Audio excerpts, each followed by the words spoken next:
I stood frozen in the doorway of my own penthouse as my daughter Amanda tossed my keys into a decorative bowl. "You're homeless now, old man," she laughed, waving the sale documents in my face. Her husband Jack smirked from the kitchen island where crystal champagne flutes awaited their celebration. 3 years after my wife's death, my own flesh and blood had betrayed me while I was visiting my brother in Florida. I just smiled calmly and said, "Are you sure about that?" She had no idea what I signed yesterday. I never expected my life to end up like this. Growing up in a modest neighborhood in Cleveland, I learned the value of hard work from my father, who spent 30 years at the steel mill. Those early lessons propelled me through college and into commercial real estate, where I built a solid career. By 60, I had developed enough properties to retire comfortably, not wealthy by today's standards, but secure enough to enjoy my golden years. After my wife Carol passed away from breast cancer 5 years ago, the 4-bedroom suburban house we'd shared for 30 years felt hollow. Every corner held memories of our life together, raising our 2 children, hosting holiday gatherings, and planning the retirement travels we never got to take. When I turned 65, I made the difficult decision to sell our family home and purchase the penthouse downtown. It wasn't about luxury or status. It was about starting fresh while remaining in the city I loved. The penthouse became my sanctuary, my reward after decades of work and weathering personal tragedy. Floor-to-ceiling windows offered views of the city skyline and Lake Erie beyond. I furnished it with a blend of our cherished family pieces and new items Carol would have loved. It was here I found a second chapter, joining the building's social committee, reconnecting with old friends, and even starting to date occasionally. For the first time since losing Carol, I felt hopeful. My relationship with Amanda, my daughter, had always been somewhat complicated. As a child, she was Daddy's little girl, but she grew increasingly distant during her 20s. When she married Jack 8 years ago, I had reservations but kept them to myself. Carol always said I needed to let our children make their own choices, even if we disagreed. The changes in Amanda, after her mother died, were subtle at first. She'd call more frequently, drop by the penthouse unannounced, and show unprecedented interest in my finances. There were the temporary loans that never seemed to get repaid and pointed questions about my will and investments. I attributed her behavior to grief and perhaps financial struggles, though Jack worked at an investment firm and they lived in an expensive suburb. Last month, I experienced what my doctor called a cardiac event while playing tennis with my building neighbor Frank. Nothing serious, just a warning sign of stress and age. The doctor suggested a relaxing trip, so I decided to visit my brother Paul in Florida for 2 weeks. Amanda insisted on handling my affairs during my absence, even offering to collect my mail and water my plants. Her sudden attentiveness touched me, and I welcomed what seemed like an improvement in our relationship. 3 days into my Florida trip, I started receiving strange notifications from my bank. Calls to Amanda went straight to voicemail. Then Paul noticed me checking my phone anxiously during dinner and asked what was troubling me. After explaining the situation, he suggested I cut my trip short. "Something doesn't feel right, Curtis," he said, his expression grave. I booked a flight home the next morning. 2 days ago, when I arrived at my building, the concierge looked startled. "Mr. Wilson, I thought you were still away. Your daughter said you wouldn't be back until next week." Something in his tone made my stomach tighten. I took the elevator up to the 20th floor, inserted my key, and opened the door to find Amanda and Jack entertaining a couple I'd never seen before. The strange woman was running her hand along my kitchen countertop admiringly. "Dad!" Amanda's voice cracked with surprise. The champagne bottle in her hand tilted dangerously. "You're back early. What's going on here?" I asked, noting the folder of documents spread across my dining table. That's when Amanda straightened her spine and transformed before my eyes. "Well, this is awkward timing," she said with forced brightness. "Dad, meet the Petersons. They've just purchased your penthouse." I nearly collapsed right there in the entryway. "That's impossible," I managed to say. Amanda approached me with a patronizing smile. "We're doing what's best for you, Dad. You're getting older, and after that heart thing, it's clear you can't live alone anymore." I looked to the confused couple, then to the building manager who had apparently been called up for the key handover. It was only then I realized the devastating truth. Amanda had somehow convinced everyone she had power of attorney. She had forged my signature and accelerated the sale to all cash buyers while I was conveniently away. After the stunned, Petersons awkwardly excused themselves, promising to return the next day for the final walkthrough. The building manager followed them out with a concerned glance in my direction. The door closed with a soft click that felt like a thunderclap in the sudden silence. "What have you done?"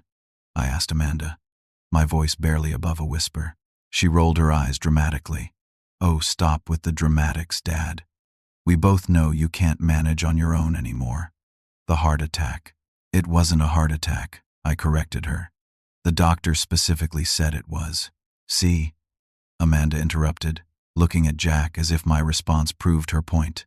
"You can't even remember what your own doctor told you. It's time to face facts." Jack stood awkwardly by the kitchen island, avoiding my gaze.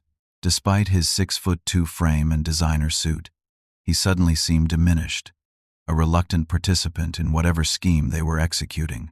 "I remember perfectly well what Dr. Levinson said," I insisted, "and I certainly never authorized the sale of my home." "Where did you get power of attorney?" Amanda waved dismissively. "You signed it last Christmas, remember? When we were doing all that estate planning after the tax laws changed." I frowned, thinking back. I signed a healthcare proxy, not power of attorney. And even if I had, that wouldn't give you the right to sell my home without my knowledge. For a moment, uncertainty flashed across Amanda's face before her expression hardened again. "You're confused, Dad. It's happening more and more lately. That's why we've been so worried." "Who's we?" I demanded, feeling my pulse quicken. "Everyone," she replied without hesitation. "Me, Jack, Aunt Susan, your doctor." "My doctor? You spoke to my doctor without my permission? As your healthcare proxy, I have every right to discuss your condition." That's when the full scope of her betrayal began to dawn on me. "Have you been telling people I have dementia?" The question hung in the air as Jack suddenly found great interest in his shoes. "Not dementia exactly," Amanda hedged. "Just cognitive concerns, age-related decline. Nothing to be ashamed of." I sank onto the leather sofa I'd carefully selected when furnishing the penthouse. "I want to see all the paperwork for this sale." "Now." Amanda hesitated, then nodded to Jack, who retrieved a thick folder from his briefcase. As I flipped through the documents, my shock deepened. Not only had Amanda orchestrated the sale of my penthouse, but she'd done so at nearly 20% below market value for a quick, all-cash close. $850,000? I looked up in disbelief. "This place is worth at least $1 million. We needed to move quickly," Amanda replied smoothly. "And the cash offer meant no financing contingencies." "Where's the money going?" I asked, though I already suspected the answer. "Into a trust," she answered too quickly. "For your care." I closed the folder deliberately. "Let me see my bank statements." "Dad, is this really necessary? You're clearly upset." "My bank statements." "Amanda." Now, the awkward silence that followed told me everything. After more prodding, Jack reluctantly handed me his tablet with my online banking login already entered. What I saw made my blood run cold. My primary checking account, which should have contained nearly $30,000, showed a balance of $823. My main savings account had been drained entirely. "It's all in the new accounts we set up," Amanda explained, her voice taking on that special tone people use with small children and the elderly. "We're just protecting you from scammers. You know how they target seniors." "Where are these new accounts?" I asked evenly, fighting to maintain my composure. Amanda and Jack exchanged glances. "They're joint accounts," she finally admitted, "for your protection, so I can monitor any unusual activity." "Joint with you," I clarified. "Not with me." "Dad, you're being ridiculous. We've found you a nice little apartment in Sunset Pines. It's a wonderful retirement community with activities and medical staff on site." Sunset Pines? The name sounded familiar. That's an assisted living facility. "It's independent living with support options," Jack interjected, his first substantial contribution to the conversation. "We've already arranged for most of your things to be put in storage. You'll have everything you need in your new place." I looked around my home and noticed for the first time that some items were indeed missing. my collection of first edition novels, Carol's antique writing desk, the oil painting we'd purchased on our 25th anniversary trip to Maine. You've been taking my things. It wasn't a question. Downsizing, Amanda corrected. The apartment is only 700 square feet. I stood up, needing to see for myself. I walked through each room of my penthouse, cataloging the missing items. My closet had been partially emptied. My home office looked ransacked. Even some of the kitchen equipment was gone. How long have you been planning this? I asked when I returned to the living room. Planning what? Amanda's innocent act was wearing thin. This theft. This attempt to take over my life. That's offensive, Dad. We're looking out for you. Mom would have wanted us to make sure you're taken care of. Don't you dare bring your mother into this, I said, my voice finally betraying my anger. Carol would be heartbroken to see what you've become. Amanda's face flushed. What I've become? I'm the only one thinking about your future. Daniel hasn't called you in months. Your friends are all dying off. You had a heart attack playing tennis. For God's sake. Someone needs to make the hard decisions, and those decisions just happen to involve liquidating my assets. The money is for your care, she insisted. Where's the key to my storage unit? I asked, changing tactics. Amanda blinked, surprised by the sudden shift. What storage unit? The one at Secure Lock where I keep important documents, Carol's jewelry, family heirlooms. The flicker of recognition in her eyes told me everything. We consolidated everything, she said slowly. It made more sense financially. I closed my eyes briefly, understanding the full extent of her betrayal. When I opened them again, Amanda was holding out a small suitcase. We've packed your essentials, she said. The Petersons are taking possession tomorrow morning. Jack will drive you to Sunset Pines tonight. And if I refuse? Amanda's expression hardened. Then we'll have to involve the authorities. I have documentation from Dr. Levinson about your condition. We can petition for emergency guardianship if necessary. She gestured toward the door. Don't make this harder than it needs to be. I looked between them, weighing my options. Then I noticed the keys to my penthouse sitting in the decorative bowl where Amanda had tossed them earlier. The keys I no longer had any right to, according to the papers she'd forged. So that's it, I said quietly. You sell my home while I'm away, empty my accounts, dispose of my possessions, and I'm just supposed to go quietly to some facility? Amanda's laugh was cold, devoid of any affection. What choice do you have? You're homeless now, old man. She picked up my keys and threw them into the trash can with deliberate cruelty. Better get used to it. I picked up the small suitcase they'd packed for me, containing what little they deemed necessary for my new life. As I walked to the door, I turned back one last time. Are you sure about this path you've chosen, Amanda? She rolled her eyes. Just go, Dad. The car is waiting. I smiled then, a small, knowing smile. Are you absolutely sure about that? Something in my tone must have given her pause because her triumphant expression faltered momentarily. She had no idea what I signed yesterday. The modest hotel room in downtown Cleveland was nothing like my penthouse, but it would serve its purpose. I set my small suitcase on the bed and took out my cell phone, the one Amanda didn't know about. After ensuring the door was locked, I called the number I'd programmed just 3 days ago. Curtis, Thomas Williams answered on the second ring. I've been waiting for your call. How did it go? Thomas had been my attorney for over 30 years, seeing me through business deals, my wife's estate, and now this unimaginable scenario. At 72, he'd technically retired 2 years ago, but kept a handful of long-standing clients like myself. Exactly as we predicted, I replied, the emotional weight of the afternoon finally hitting me as I sank onto the edge of the bed. She sold the penthouse, emptied my accounts, and threw me out. Did you get any documentation? Yes. Sale agreement, bank statements showing the transfers. I took photos while they weren't looking. Good, Thomas said. And your reaction? Oscar-worthy, I assured him. I played the confused, betrayed father perfectly. They think I'm checking into Sunset Pines tonight. Excellent. That gives us the advantage of time. He paused. Are you all right, Curtis? This can't be easy, no matter how prepared you were. The concern in his voice nearly broke my composure. I'll manage, I said after a moment.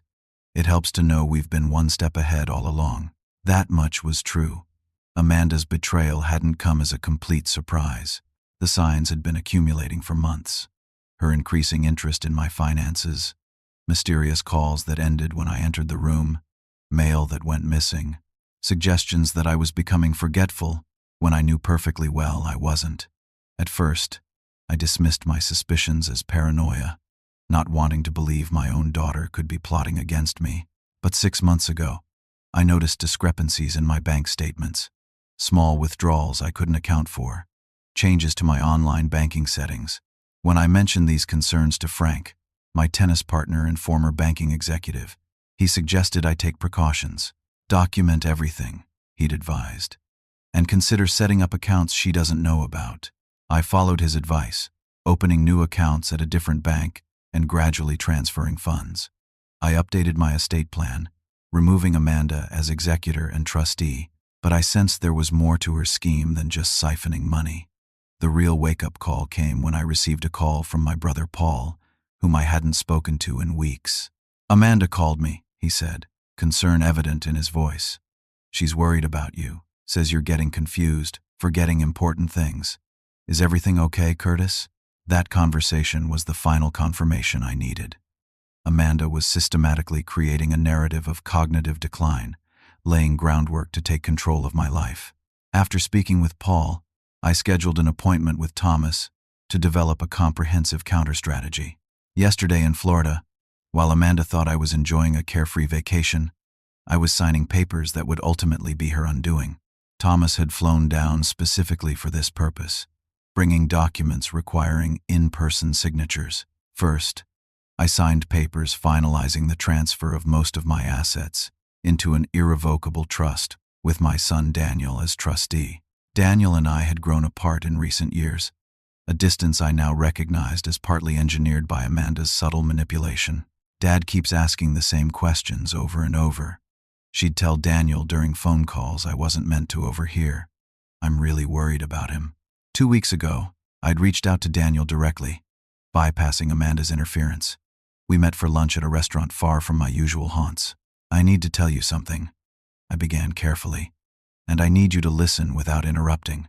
For the next hour, I detailed my concerns about Amanda, showing him documentation of the financial discrepancies and relaying the conversations where she'd suggested I was losing my mental faculties.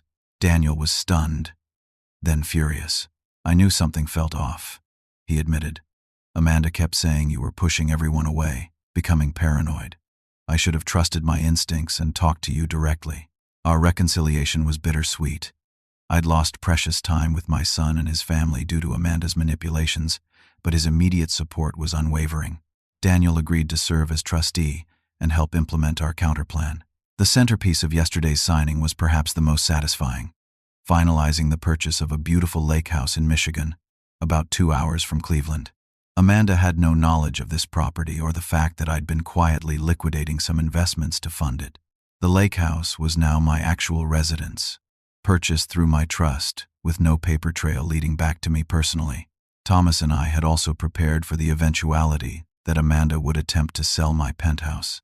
We'd documented its true market value, gathered statements from neighbors about my mental acuity, and even installed discreet security cameras in my unit that backed up footage to a secure cloud account. Most crucially, I had undergone a comprehensive cognitive assessment with an independent geriatric specialist who definitively ruled out any cognitive impairment. Thomas had arranged for a private investigator to look into Amanda and Jack's finances, uncovering a pattern of excessive spending and mounting gambling debts that explained their desperate grab for my assets. As I sat in the hotel room reflecting on these preparations, my phone buzzed with a text from Daniel. "Amanda just called looking for you. Says you wandered off before getting to Sunset Pines." I played dumb. "What's next?" I texted back. "Exactly according to plan. Let her panic. Meeting with Thomas tomorrow at 9. The hardest part of this entire ordeal wasn't the betrayal itself, but reconciling the Amanda I was now dealing with against the daughter I had raised. Where had I gone wrong? What had happened to the compassionate, principled young woman who once volunteered at the animal shelter and cried at sad movies? Had money problems corrupted her so completely Or had this coldness always been there beneath the surface? These questions haunted me as I prepared for bed in the unfamiliar hotel room. I allowed myself a moment of grief for the relationship I'd lost, then refocused on the task ahead. Amanda had declared war, not knowing I'd already mobilized my defenses. Tomorrow would begin the systematic dismantling of her scheme. But tonight, I needed rest. As I drifted toward sleep, I thought of Carol and what she would make of all this. "You always wanted to see the best in everyone," I whispered to the darkness. "But you also taught me to stand up for myself." I could almost hear her response. "Then stand up, Curtis. But remember, she's still our daughter." With that bittersweet thought, I fell into a troubled sleep, my dreams filled with family gatherings from happier times, before greed and deception had torn us apart. Morning arrived with a flurry of texts and voicemails from Amanda, each more frantic than the last. I ignored them all, following Thomas's advice to maintain radio silence until our strategy was fully in motion. After a quick breakfast in the hotel restaurant, I took a taxi to Thomas's office in a nondescript building downtown. "You look better than I expected," Thomas greeted me, ushering me into his private office where Daniel was already waiting. "Don't let appearances fool you," I replied, embracing my son briefly. "I feel like I've aged 10 years since yesterday." "We have a lot to accomplish today," Thomas said, gesturing for us to sit at the conference table where stacks of documents awaited. "Amanda's already made her next move." "That was fast," I remarked. "What's she done?" Thomas slid a document across the table. "This came through electronically this morning. She's filed an emergency petition for guardianship, claiming you're a danger to yourself due to cognitive impairment." I skimmed the document, my stomach tightening at the allegations. According to Amanda's filing, I had become increasingly confused, wandered away from Sunset Pines before check-in, and couldn't be located. She claimed I had a history of making poor financial decisions and required immediate intervention. "She works fast," Daniel commented, his expression dark. "The hearing is scheduled for Monday morning." "Then we work faster," Thomas replied. "Curtis, I've arranged for you to undergo another cognitive evaluation this afternoon with Dr. Eleanor Jenkins. She's well respected in elder law cases, and her assessment will carry significant weight with the court." I nodded, mentally preparing for the battery of tests I'd need to complete. "Meanwhile," Thomas continued, "I've drafted our response to Amanda's petition, along with a countersuit for fraud, forgery, elder abuse, and theft. We'll file everything simultaneously this afternoon." "What about the Penthouse?" I asked. "The Petersons are supposed to take possession today." "Already handled," Daniel assured me.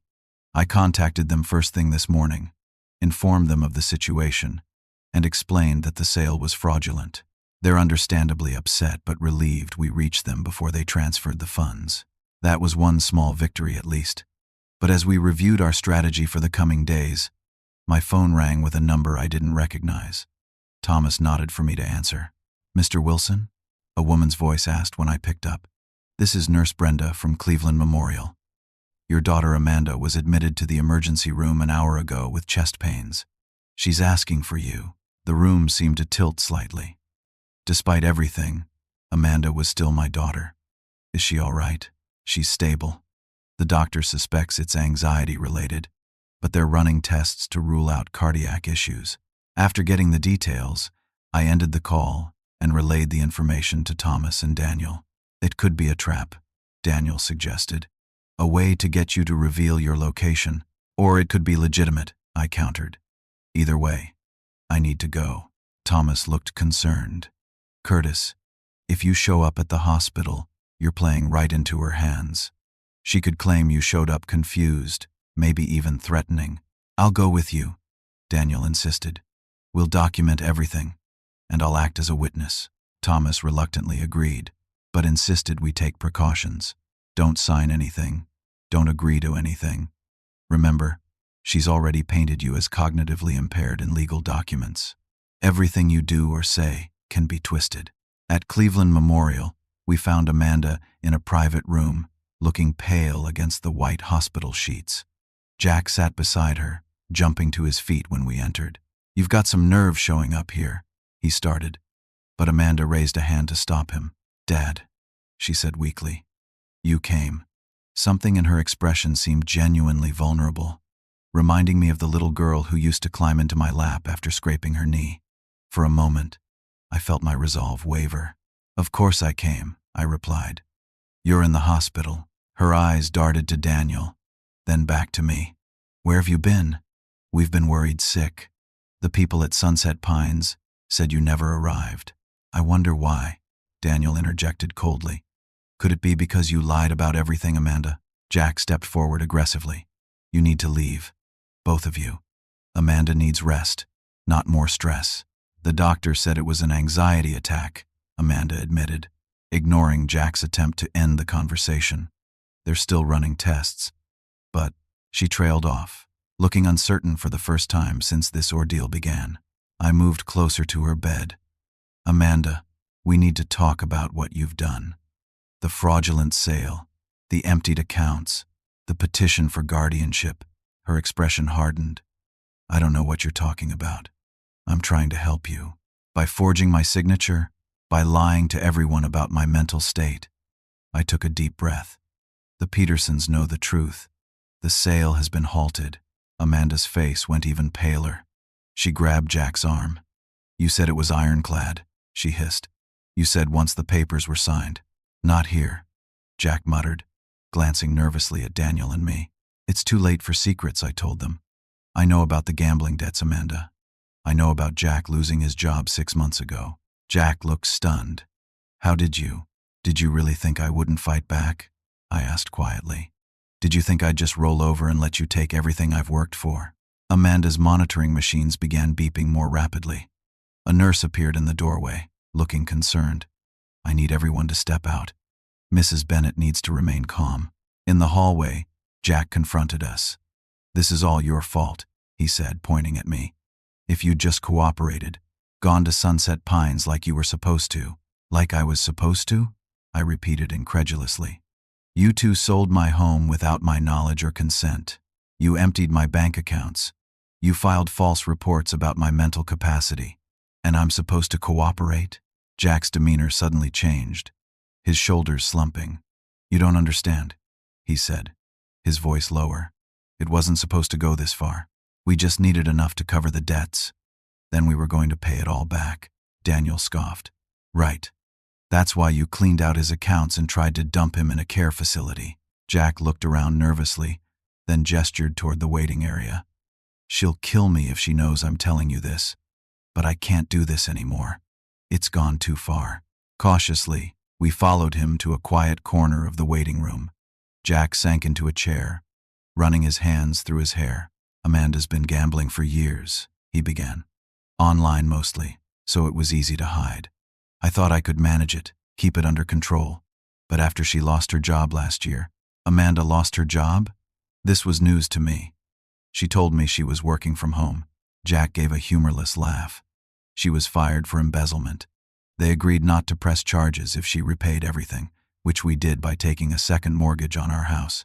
Then I got laid off during company restructuring.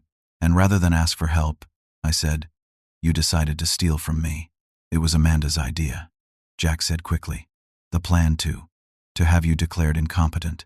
She said it was the only way to access your assets quickly enough to keep us afloat. As Jack continued talking, revealing more details about their scheme, I felt a complex mix of emotions. Anger at the betrayal, sadness for how far my daughter had fallen, and a strange sense of validation that my suspicions had been correct all along. Our conversation was interrupted by the doctor emerging from Amanda's room. Mr. Bennett, he called to Jack. Your wife is asking for you. Jack stood, looking torn. I want out of this, he told me quietly. Tell me what I need to do to make this right. Before I could respond, a sharp pain shot through my left arm, radiating into my chest. I gasped, clutching at Daniel for support. Dad? Daniel's voice seemed far away suddenly. Dad? What's wrong? The doctor rushed over as my knees buckled. The last thing I remember before losing consciousness was the irony of the situation. After faking concern about my health for months, Amanda had actually triggered a genuine cardiac event. I woke up in a hospital bed, disoriented and groggy. Daniel sat in a chair beside me, his face lighting up when he saw my eyes open. Welcome back, he he said, pressing the call button for the nurse. You gave us quite a scare. The events of the past few days came flooding back. How long was I out? I asked, my voice raspy. Just a few hours. The doctor says it was a mild cardiac event brought on by stress. Not a full heart attack, but a warning sign. The irony wasn't lost on me. After months of Amanda fabricating health concerns, the stress of her betrayal had actually impacted my health. A nurse entered, checked my vitals, and informed me the doctor would be in shortly to discuss my condition. What happened after I collapsed? I asked Daniel once we were alone again. Chaos, he replied. They rushed you to emergency.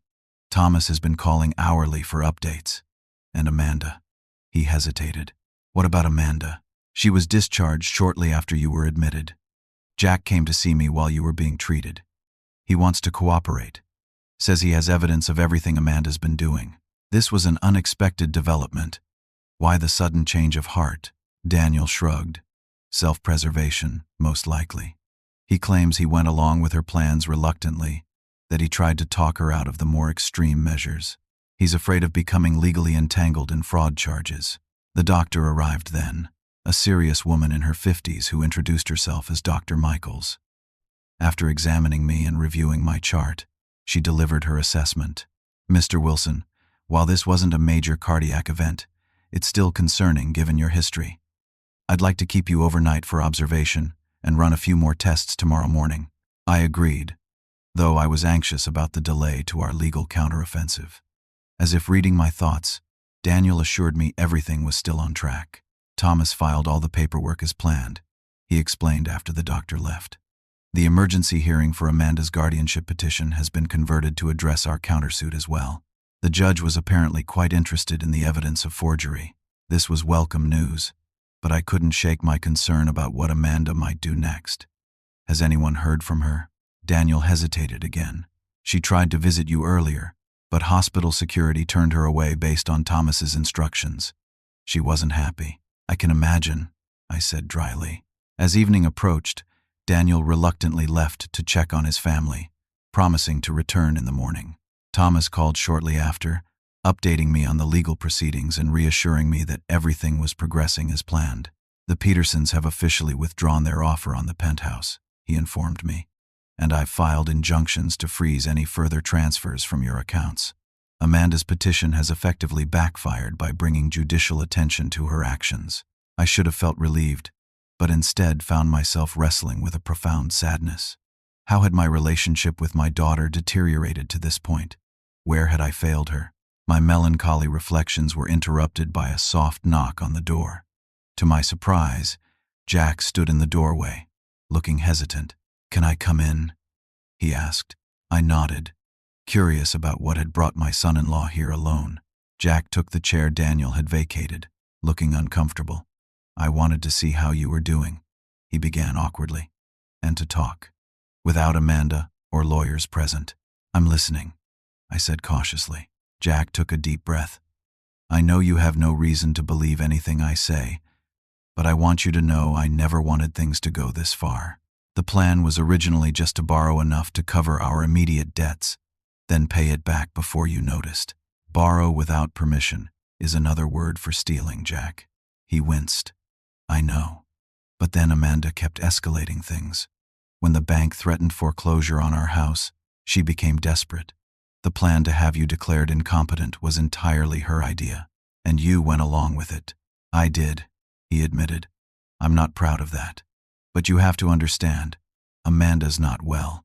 The gambling has consumed her. She's not the woman I married anymore."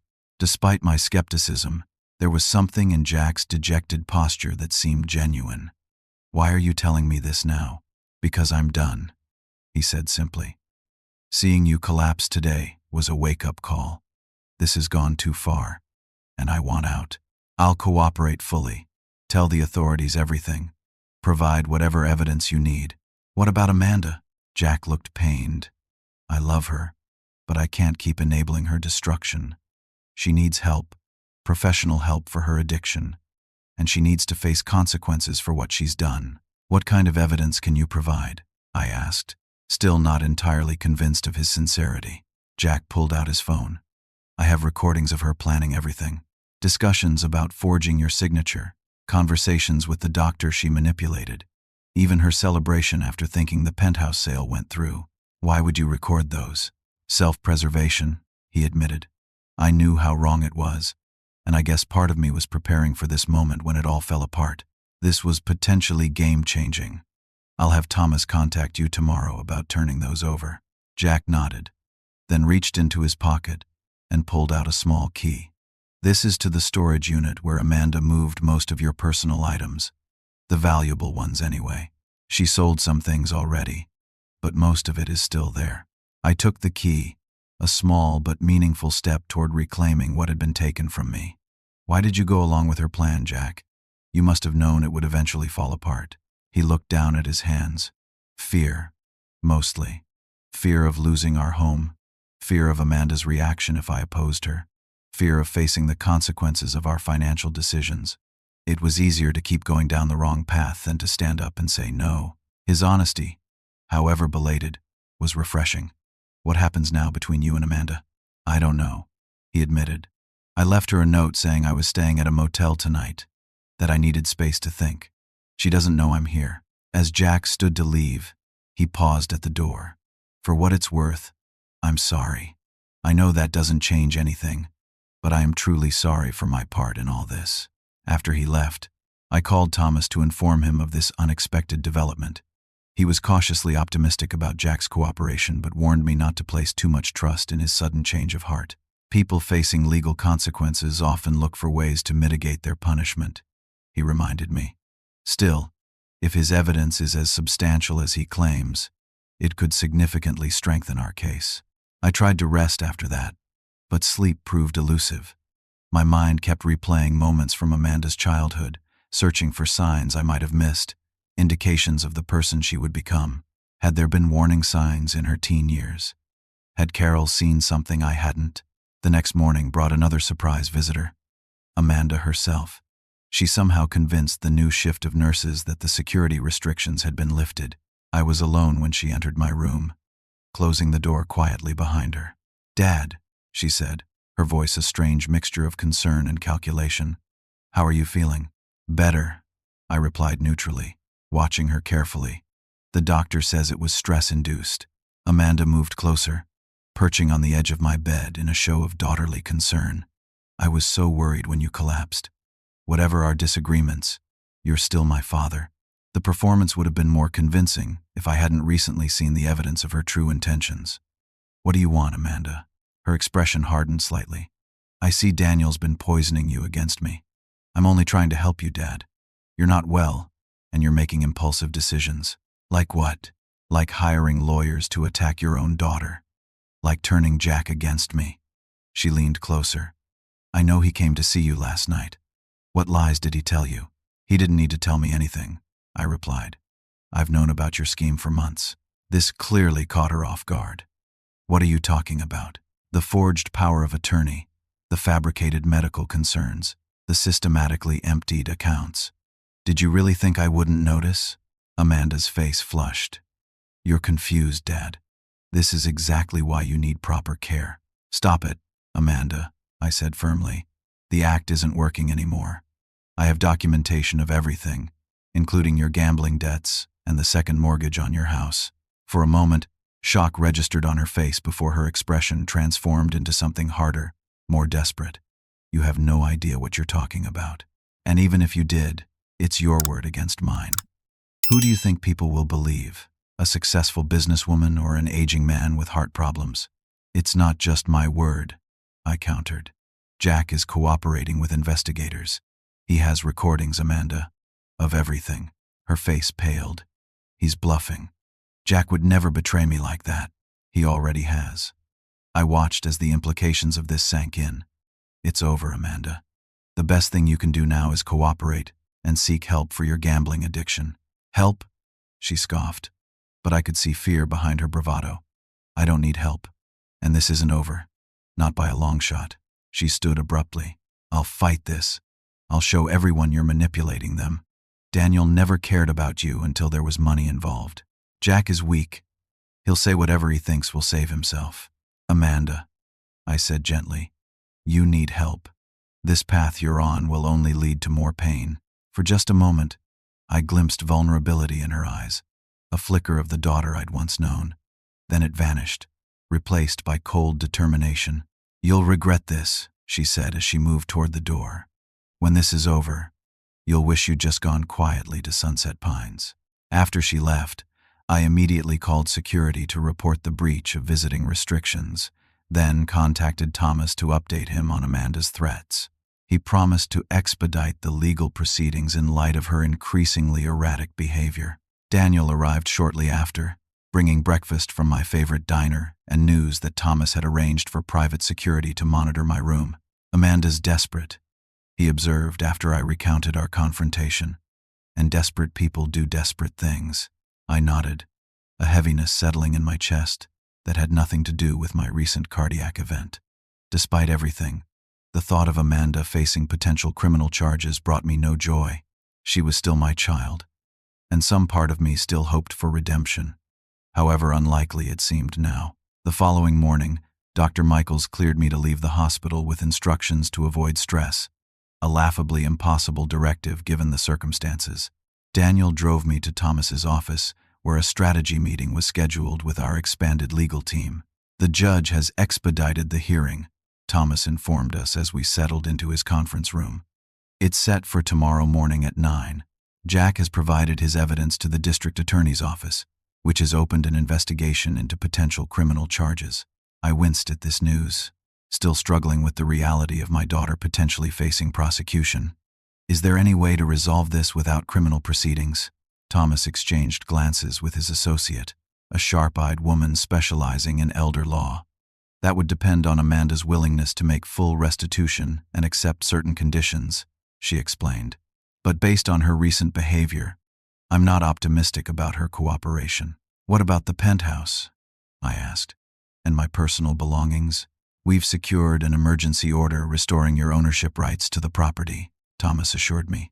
As for your personal items, we've arranged for a team to meet us at the storage facility this afternoon with the key Jack provided. Daniel squeezed my shoulder supportively. One step at a time, Dad. The meeting continued with detailed discussions of legal strategy, potential outcomes, and necessary preparations for the hearing. By early afternoon, we had a comprehensive plan in place. Thomas would present our evidence of Amanda's fraudulent activities and Jack's testimony, while simultaneously addressing the baseless claims in her guardianship petition. After leaving Thomas's office, Daniel drove me to the storage facility, where Amanda had relocated many of my possessions. The unit was larger than I expected, packed with furniture, artwork, and boxes of personal items hastily removed from my penthouse. They were thorough, Daniel commented as we surveyed the contents. I moved through the unit slowly, cataloging what was there and what was missing. Carol's jewelry box was conspicuously absent, as were several valuable paintings and my collection of rare coins. The sight of our family photographs thrown haphazardly into cardboard boxes brought a lump to my throat. We'll get it all sorted, Daniel assured me, noticing my distress. The important thing is we found most of it. After arranging for a moving company to retrieve the items the following day, we headed to my penthouse to assess its condition. The building manager met us in the lobby, clearly uncomfortable. Mr. Wilson, I want to apologize, he began. If I'd known the situation, you were misled, I assured him, as were many others. Upstairs, the penthouse appeared largely unchanged, though certain items were missing, presumably either in storage or sold. Daniel helped me change the locks, while I took inventory of what remained and what needed to be replaced. As evening approached, Thomas called with unexpected news. Amanda's attorney has reached out requesting a private meeting before tomorrow's hearing, he informed me. They've indicated she may be open to settlement discussions. This was surprising given Amanda's hostile stance during our hospital confrontation. What changed? The district attorney's office formally notified her that they're reviewing the evidence for potential criminal charges, Thomas explained. That, combined with Jack's cooperation, has apparently made an impression. We agreed to a meeting at Thomas's office that evening. Daniel insisted on accompanying me, despite my assurances that I could handle it. After what happened at the hospital, you're not facing her alone, he said firmly. Amanda arrived at Thomas's office, looking nothing like the confident woman who had threatened me the day before. Her usual polished appearance had given way to visible exhaustion, and she avoided eye contact as she took a seat across from us, her attorney a solemn presence beside her. Her lawyer, a grave man in his 50s, began by acknowledging the unfortunate misunderstandings that had led to the current situation, a characterization that caused Daniel to snort derisively. My client recognizes that certain actions may have been inappropriate, he continued, ignoring Daniel's reaction. She is prepared to make full restitution for any financial losses and withdraw her petition for guardianship in exchange for an agreement not to pursue criminal charges. Thomas leaned forward. That's a starting point, but insufficient given the scope of what's occurred here. We would need several additional guarantees. What followed was an hour of tense negotiation during which Amanda remained largely silent, speaking only when directly addressed. The transformation from her previous aggressive stance was startling. Eventually, Thomas outlined the terms under which we would consider not pursuing criminal charges: full financial restitution including legal fees, mandatory treatment for gambling addiction, regular financial monitoring, and a legally binding agreement regarding future contact in financial matters. Additionally, Thomas added, Miss Bennett must provide a full accounting of all items removed from Mr. Wilson's residence and return any that have not been sold. For those already sold, fair market value must be included in the restitution amount. Amanda's lawyer conferred with her quietly before responding. My client agrees in principle to these terms, with the condition that Mr. Wilson also agrees not to publicly disparage her or discuss these matters outside the immediate family. I nodded, having no desire to broadcast this painful family breakdown. I can agree to that. After further discussion of specifics, Amanda's lawyer departed to draft the initial agreement, leaving Amanda alone with us. An uncomfortable silence filled the room. Why, Amanda? I finally asked. Why go to such lengths instead of just asking for help? She studied her hands intently. Would you have helped if I'd told you I'd lost my job, that we were drowning in debt, that I couldn't stop gambling no matter how hard I tried? Of course I would have, I replied, pained by the question. But with conditions, she countered. With judgment. With that disappointed look you're giving me right now. As opposed to stealing and lying. She shrugged, a gesture so dismissive it rekindled my anger. It seemed easier, and then it just escalated. One step led to another. You were going to abandon your own father in a care facility, Daniel interjected sharply. While you lived in his penthouse and spent his money. Amanda finally met my gaze. I convinced myself you'd be better off there, that you needed the care, that it was the right thing for everyone. You don't believe that, I said quietly. Maybe not at first, she admitted, but after a while, the lie becomes the truth in your mind. You start to believe your own story. There was something in her explanation that rang true, though it offered little comfort. People can rationalize almost anything if it serves their interests, particularly when addiction is involved. I am sorry, she added, though the words sounded rehearsed, for what it's worth. Before I could respond, Thomas returned with news that Amanda's lawyer had left to prepare the settlement documents for the following day. After confirming the next steps in the process, Amanda departed without further discussion, leaving me with mixed emotions about the potential resolution. Do you think she's genuinely remorseful? I asked Daniel after she'd gone. He considered this thoughtfully. I think she's remorseful about getting caught, he finally said. But genuine remorse for her actions? That would require acknowledging the pain she caused. And I'm not sure she's capable of that right now. Thomas offered a more measured perspective. Addiction warps priorities and perceptions. The Amanda who orchestrated this scheme may not be the daughter you raised. With proper treatment, there's always the possibility of genuine change. The following morning, we arrived at the courthouse for what turned out to be a procedurally straightforward hearing. The judge reviewed the settlement agreement, questioned Amanda directly about her understanding of the terms, and ultimately approved the arrangement with minor modifications. Amanda's guardianship petition was formally dismissed, and my full legal rights were expressly affirmed. The judge made a point of reviewing the recent medical evaluations confirming my cognitive health, effectively clearing my record of Amanda's fabricated concerns. As we prepared to leave the courtroom, Amanda approached me hesitantly. "The agreement doesn't start until it's filed officially," she said. "So I can still say this. I know you won't believe me, but I am sorry, Dad. Not just for getting caught, for everything." For a moment, I glimpsed something genuine in her expression, a flash of the daughter I remembered. Then she turned and walked away, leaving me to wonder if reconciliation might someday be possible, or if that relationship was irreparably broken. Outside the courthouse, Thomas congratulated us on the favorable outcome. "The penthouse is yours again.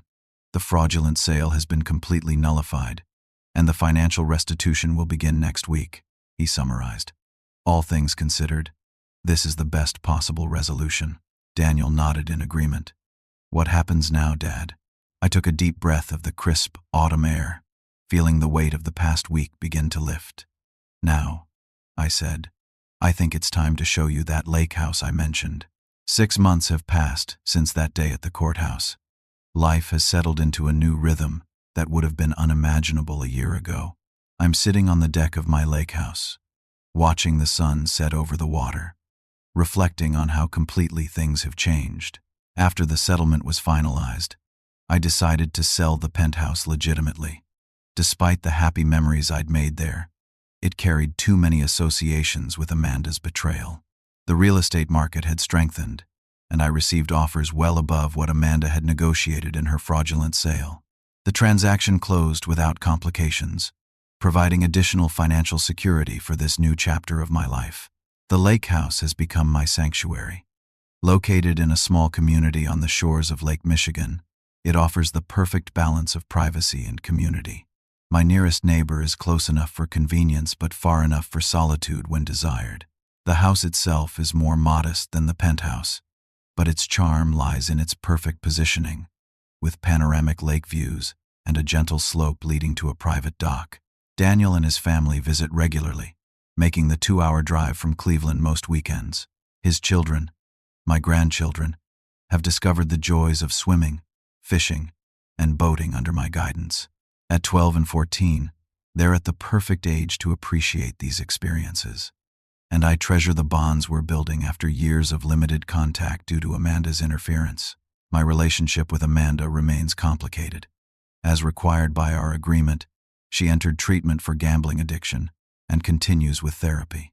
Monthly reports from her financial monitor indicate she's maintaining sobriety from gambling, though the path hasn't been without setbacks.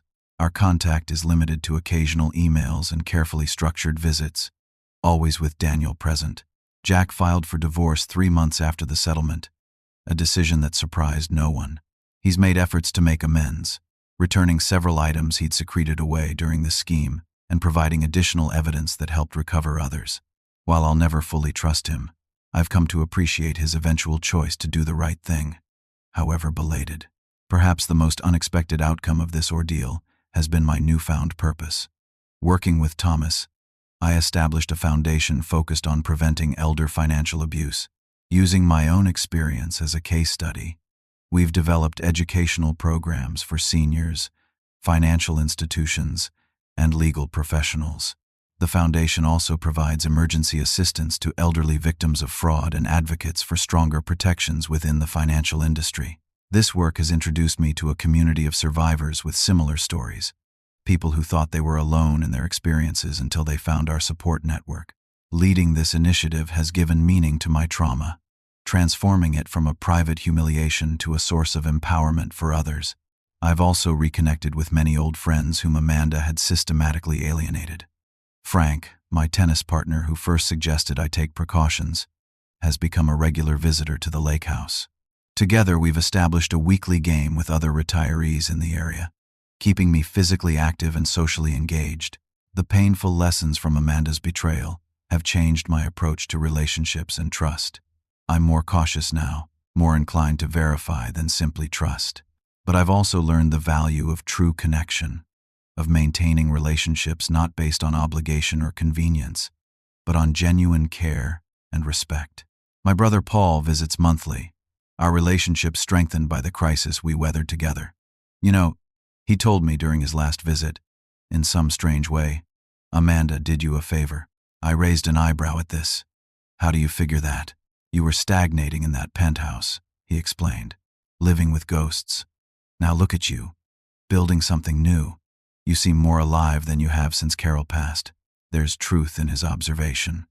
The betrayal forced me out of complacency and into action. It reconnected me with Daniel, brought me to this peaceful lake, and gave me purpose through the foundation. None of this justifies what Amanda did, but it demonstrates how even our darkest experiences can lead to unexpected light. The most difficult aspect of this journey has been reconciling my love for Amanda with the reality of her actions. As her father, I continue to hope for her recovery and growth. During our most recent structured visit, I detected signs of the daughter I once knew, glimpses of authenticity beneath the performance of contrition. I've been reading about addiction, she told me, her voice lacking its usual defensiveness, about how it rewires your brain, changes your values. I didn't understand before how completely it had consumed me. And now, I asked, cautiously hopeful, now I'm learning to recognize myself again, she said. The person I was before gambling took over. The person Mom would have wanted me to be. Whether this represents genuine transformation or simply what she believes I want to hear remains unclear. Time will tell if Amanda can truly change, if the damage to our relationship can ever be repaired. I've learned to temper my expectations while remaining open to possibility. As the sun disappears below the horizon, painting the lake in golden hues, I think about the chain of decisions that brought me here. The trust I placed in Amanda that proved misplaced. The precautions I took that ultimately saved me from financial ruin. The support of Daniel and others that carried me through the darkest moments. I've learned that family isn't simply defined by blood, but by actions, by the choices people make when facing ethical crossroads. Daniel chose to support me even after years of distance. Amanda chose deception and self-interest over family bonds. These choices reveal character in ways nothing else can. The greatest lesson from this ordeal has been the importance of self-reliance, coupled with strategic trust. By preparing for betrayal, I saved myself from its worst consequences. By having documentation, backup plans, and independent resources, I maintained control of my life, even when others attempted to wrest it away. Yet equally important has been learning when to extend trust again, how to rebuild connections without becoming isolated by suspicion.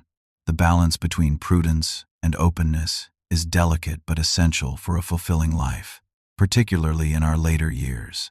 As darkness falls over the lake, I return inside to find Daniel at my kitchen table, reviewing applications for the Foundation's next round of grants. "You should see some of these stories, Dad," he says, looking up from the papers. "So many people going through what you did, often without the resources to fight back." I nod, grateful again for the foresight that protected me when I was most vulnerable. That's why our work matters. Later, as Daniel prepares to drive back to Cleveland, he embraces me tightly. "I'm proud of you, Dad. Most people would have been destroyed by what happened, but you've turned it into something positive." His words stay with me after he leaves, a reminder that our response to betrayal ultimately defines us more than the betrayal itself.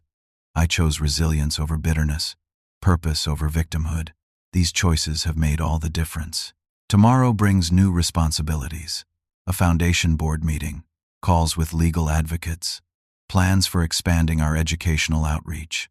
But tonight, I simply appreciate the peace of my lakeside home, the security I fought to maintain, and the knowledge that I am exactly where I'm meant to be. The betrayal that was meant to render me homeless instead led me home, to a truer understanding of myself and what matters most. In preparing for the worst, I found the strength to create something better than what I had before. And in that unexpected outcome lies the most profound lesson of all. Have you ever faced betrayal from someone you trusted completely? How did you respond, and what did you learn from the experience? If this story resonated with you, please comment below to share your thoughts. And if you found value in this narrative, consider liking and subscribing to our channel for more stories of resilience and transformation. Sharing this video might help someone else facing similar challenges. Thank you for listening, and remember that sometimes life's most painful moments can lead to our greatest growth.